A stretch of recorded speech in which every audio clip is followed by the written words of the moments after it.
Rumarampa para makamit ang corona o para sa ekonomiya? Hindi lang sila reyna sa pageant stage, kundi pati na rin sa kanilang pamilya.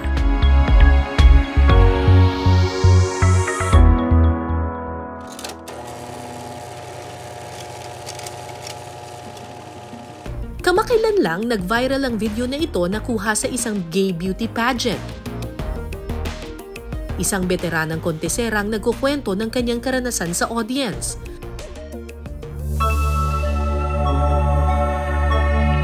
Siya si Rizalino Nano o mas kilala bilang Zoraida XX Sanchez ng Santo Domingo, Nueva Ecija. 1991 pa lang sumasali na siya ng mga gay beauty pageant. Pero ni isang corona, wala siyang nasungkit. Iba kasi ang pakay niya kapag sumasali siya sa mga gay beauty pageant.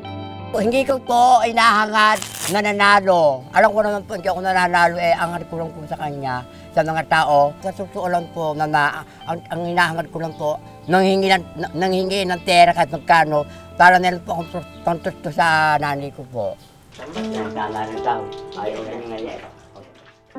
May Alzheimer's disease ang nanay ni Rizalino. Ayon sa kanya, siya na lang raw ang kumakalinga sa kanyang ina.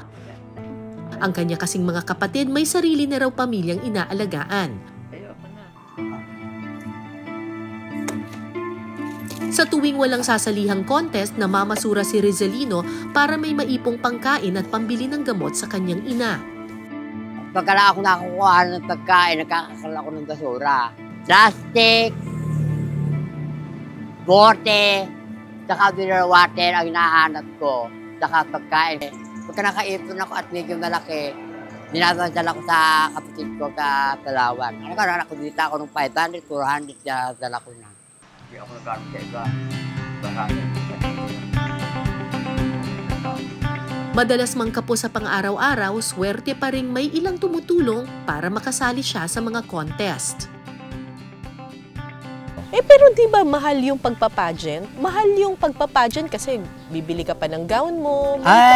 Awan, meron naman po akong kaibigan na gumagawa na na gown. Na gumagawa pong gown sa akin. Bibili po ako, kumikita po ako, bibili po ako ng tela, tapos gumagawa po yung kaibigan ko. Tapos yung makeup mo? Sa ukay-ukay, bibili ako ng mga hanggang 10 piso lipstick, hanggang 10 piso, hanggang unabot ng 100, bibili ko na. Mention, national coach yun. Ito isa. Ito lagi sinusuot. Ito ang coach yung kung gagawa. Ito ang coach yun. Coach yung susunod. Kung saan ako tumupunta, ito ang ginagamit ko. Kung saan ang lugar, ginagamit ko ito.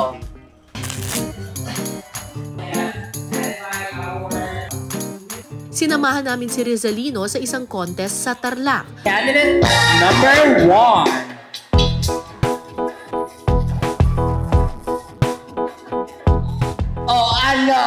Nagulat kayo sa akin? Ako rin kaya nagulat. Pero tulad ng dati, natapos ang gabi nang wala siyang naiuuwing corona. Sa kabila nito, sinamantala niyang makahingi ng tulong sa mga tao. Malaking tagay na to sa aking nanay. Yun lang po ang nasasabi ko sa inyong barangay and I thank you. Thank you po.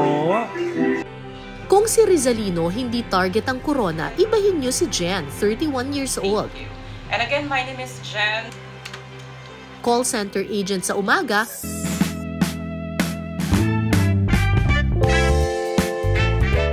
career beauty pageant contestant sa gabi. Hilig ko naman nanood ng mga beauty pageant. Pero wala pa sa isip ko na join kasi bata pa ako that time. I think 17 years old.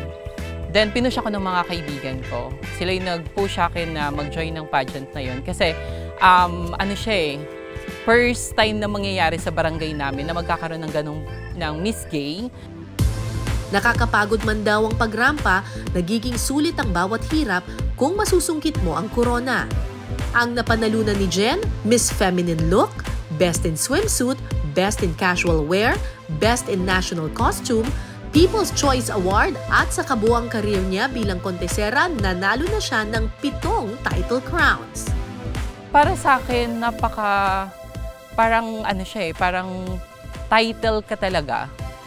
Kasi kaya ka jumoy ng beauty contest para masungkit mo yung corona. Yun yung first, yun talaga yung mindset para sumali ng beauty pageant.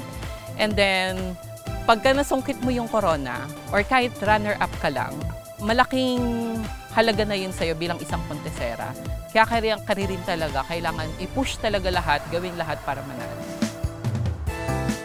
Siya man ang reyna sa mga sinasalihang pageant, ang pinakaimportanteng papel na ginagampanan ni Jen ay ang maging mabuting anak sa kanyang mga magulang.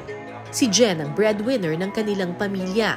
Siya na naman po ang tumutulong na sa akin. Pag magkasakit ako, siya rin ang karamay. Siya naghahatid sa ospital.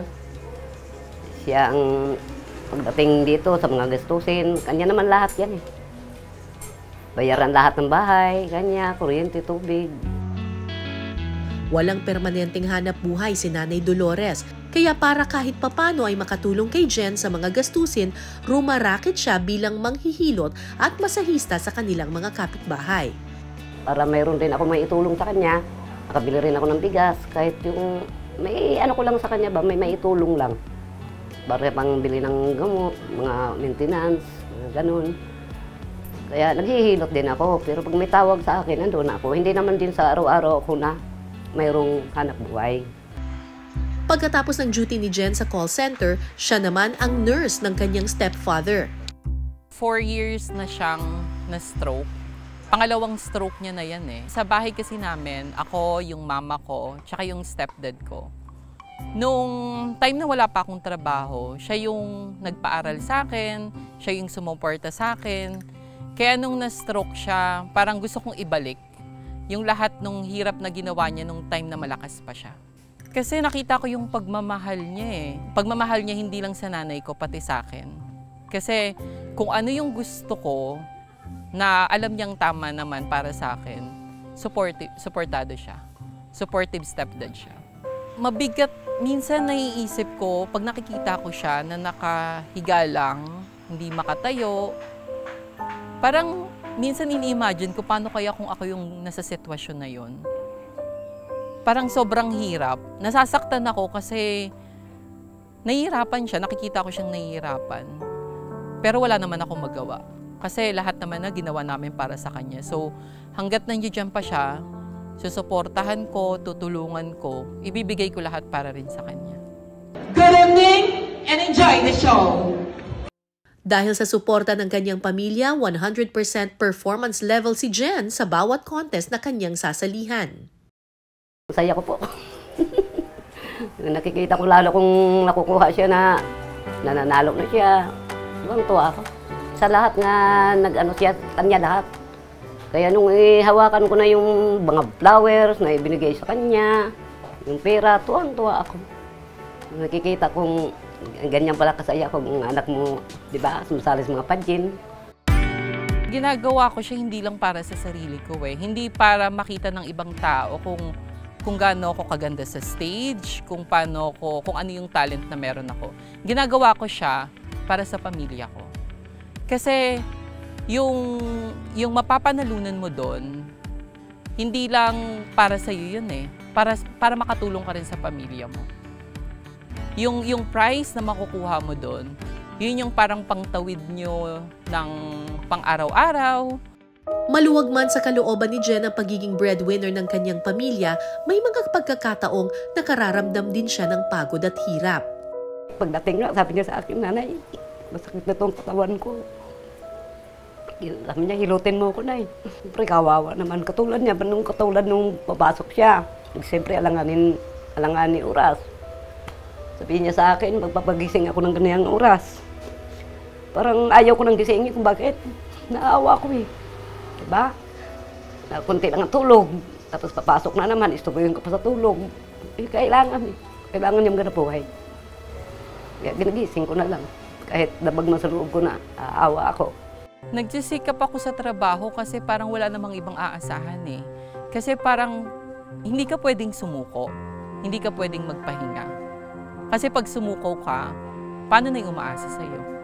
So kaya kailangan pagsikapan mo, gawin mo lahat, hindi ka pwedeng mawalan ng trabaho.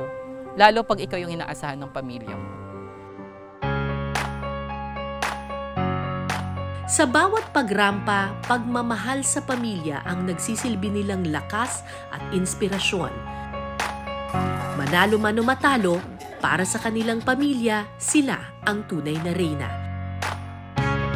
Ako po si Cara David, ito ang Cara Docs, ang kwento sa bawat numero.